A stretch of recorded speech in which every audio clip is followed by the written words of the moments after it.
29वां अध्याय, भक्ति का मर्म और काल की महिमा। देवहूति ने पूछा, प्रभु, प्रकृति, पुरुष और महतत्व आदि के जैसा लक्षण सांख्य शास्त्र में कहा गया है तथा जिसके द्वारा उनका वास्तविक स्वरूप अलग अलग जान जाता है, और भक्ति योग को ही जिसका प्रयोजन कहा गया है, वह आपने मुझे बताया।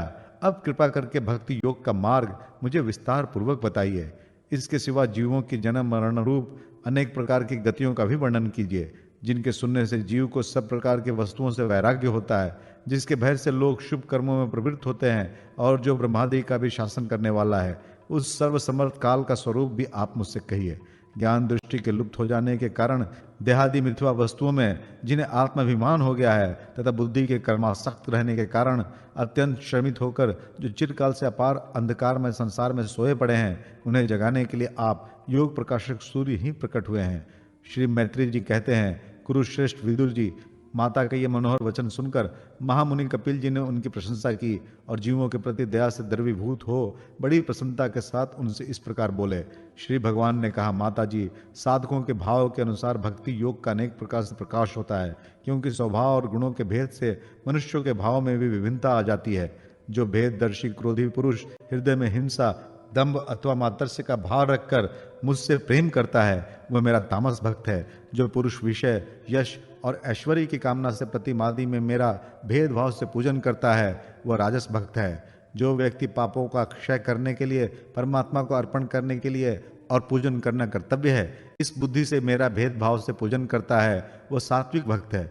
जिस प्रकार गंगा का प्रवाह अखंड रूप से समुद्र की ओर बहता रहता है, उसी प्रकार मेरे गुणों के श्रवण मात्र से मन की गति का तैल धारावत अविच्छिन्न रूप से मुझ सर्वांतर्यामी के प्रति हो जाना तथा मुझ पुरुषोत्तम में निष्काम और अनन्य प्रेम होना, यह निर्गुण भक्ति योग का लक्षण कहा गया है। ऐसे निष्काम भक्त दिए जाने पर भी मेरी सेवा को छोड़कर सालोक्य, शास्त्रीय समीप्य, सारूप्य और सायुज्य मोक्ष तक नहीं लेते।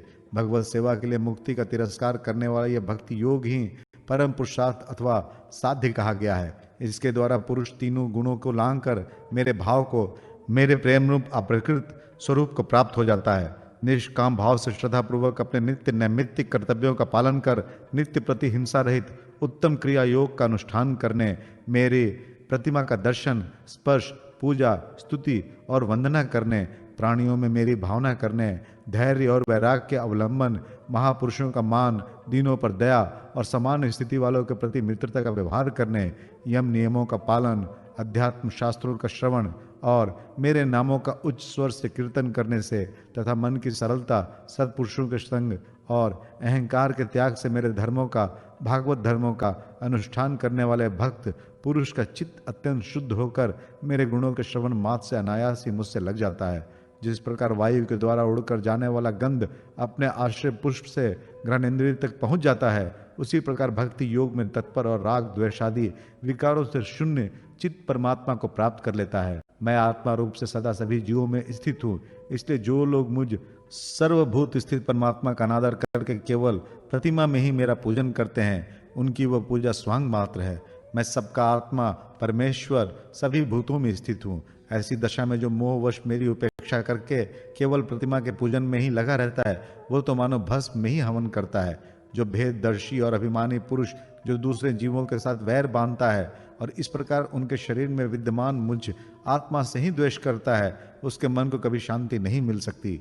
माता जी, दूसरे जीवों का अपमान करता है, वो बहुत ही घटिया बढ़िया सामग्रियों से अनेक प्रकार के विधि विधान के साथ मेरी मूर्ति का पूजन भी करे, तो भी मैं उनसे प्रसन्न नहीं हो सकता। मनुष्य अपने धर्म का अनुष्ठान करता हुआ तब तक मुझे ईश्वर के प्रतिमा आदि में पूजन करता रहे, जब तक उसे अपने हृदय में एवं संपूर्ण प्राणियों में स्थित परमात्मा का अनुभव ना हो जाए। जो व्यक्ति आत्मा और परमात्मा के बीच में थोड़ा सा भी अंतर करता है, उस भेददर्शी को मैं मृत्यु रूप से महान भय उपस्थित करता हूँ। अतः संपूर्ण प्राणियों के भीतर घर बनाकर उन प्राणियों के ही रूप में स्थित मुझ परमात्मा का यथायोग दान, मान, मित्रता के व्यवहार तथा समदृष्टि के द्वारा पूजन करना चाहिए। माता जी, पाषाणादि चित्तों की अपेक्षा वृक्षादि जीव श्रेष्ठ है। उनमें सांस लेने वाले प्राणी श्रेष्ठ हैं, उनमें भी मन वाले प्राणी उत्तम और उनसे इंद्रिय की वृत्तियों से युक्त प्राणी श्रेष्ठ हैं। सेनेन्द्रिय प्राणियों में भी केवल स्पर्श का अनुभव करने वालों की अपेक्षा रस का ग्रहण कर सकने वाले मत्स्य आदि उत्कृष्ट हैं तथा रस वेत्ताओं की अपेक्षा गंध का अनुभव करने वाले भ्रमरादि और गंध का ग्रहण करने वालों से भी शब्द का ग्रहण करने वाले सर्पादि श्रेष्ठ हैं। उनसे भी रूप का अनुभव करने वाले काकादि उत्तम है, और उनकी अपेक्षा जिनके ऊपर नीचे दोनों ओर दांत होते हैं वे जीव श्रेष्ठ हैं। उनमें भी बिना पैर वालों से बहुत से चरणों वाले श्रेष्ठ हैं, तथा बहुत चरणों वाले से 4 चरण वाले और 4 चरण वालों से ही 2 चरण वाले मनुष्य श्रेष्ठ हैं। मनुष्यों में भी 4 वर्ण श्रेष्ठ हैं, उनमें भी ब्राह्मण श्रेष्ठ हैं। ब्राह्मणों में वेद को जानने वाले उत्तम है, और वेदज्ञों में भी वेद का तात्पर्य जानने वाला श्रेष्ठ है। तात्पर्य जानने वालों से संशय निवारण करने वाले, उनसे भी अपने वर्णाश्रमोचित धर्म का पालन करने वाले, तथा उनसे भी आसक्ति का त्याग और अपने धर्म का निष्काम भाव से आचरण करने वाले श्रेष्ठ हैं। उनकी अपेक्षा जो भी लोग अपने संपूर्ण कर्म, उनके फल तथा अपने शरीर को भी मुझे ही अर्पण करके भेदभाव छोड़कर मेरी उपासना करते हैं, वे श्रेष्ठ हैं। इस प्रकार मुझे चित्त और कर्म समर्पण करने वाले अकारता और समदर्शी पुरुष से बढ़कर मुझे कोई अन्य प्राणी नहीं दिखता।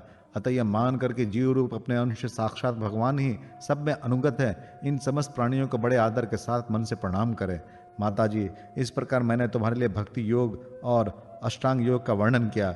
इनमें से एक का भी साधन करने से जीव परम पुरुष भगवान को प्राप्त कर सकता है। भगवान परमात्मा पर ब्रह्म का अद्भुत प्रभाव संपन्न तथा जागतिक पदार्थों के नानाविध वैचित्र का हेतुभूत स्वरूप विशेष ही काल के नाम से विख्यात है। प्रकृति और पुरुष इसी के रूप हैं तथा इनसे ये पृथक भी है। नाना प्रकार के कर्मों का मूल अदृष्ट भी यही है तथा इसी से महत्वादी के अभिमानी भेददर्शी प्राणियों को सदा भय लगा रहता है। जो सबका आश्रय होने के कारण समस्त प्राणियों में अनुप्रविष्ट होकर भूतों द्वारा उनका संहार करता है, वो जगत का शासन करने वाले ब्रह्मादि का भी प्रभु भगवान काल ही यज्ञों का फल देने वाले विष्णु है। इसका ना तो कोई मित्र है, ना कोई शत्रु और ना तो कोई सगा संबंधी ही। ये सर्वदा सजग रहता है और अपने स्वरूप भूत श्री भगवान को भूलकर भोग रूप प्रमाद में पड़े हुए प्राणियों पर भी आक्रमण करके उनका संहार करता है।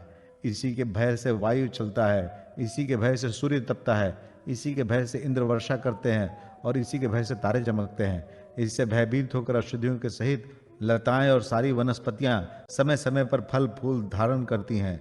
इसी के डर से नदियां बहती हैं और समुद्र अपनी मर्यादा से बाहर नहीं आता। इसी के भय से अग्नि प्रज्वलित होती है और पर्वतों के सहित पृथ्वी जल में नहीं डूबती।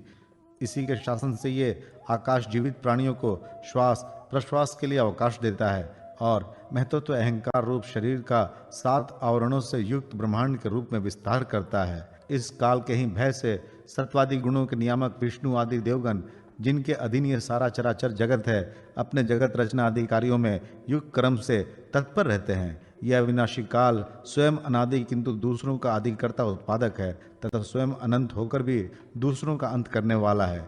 ये पिता से पुत्र की उत्पत्ति कराता हुआ सारे जगत की रचना करता है और अपनी संहार शक्ति मृत्यु के द्वारा यमराज को भी मरवा कर इसका अंत कर देता है।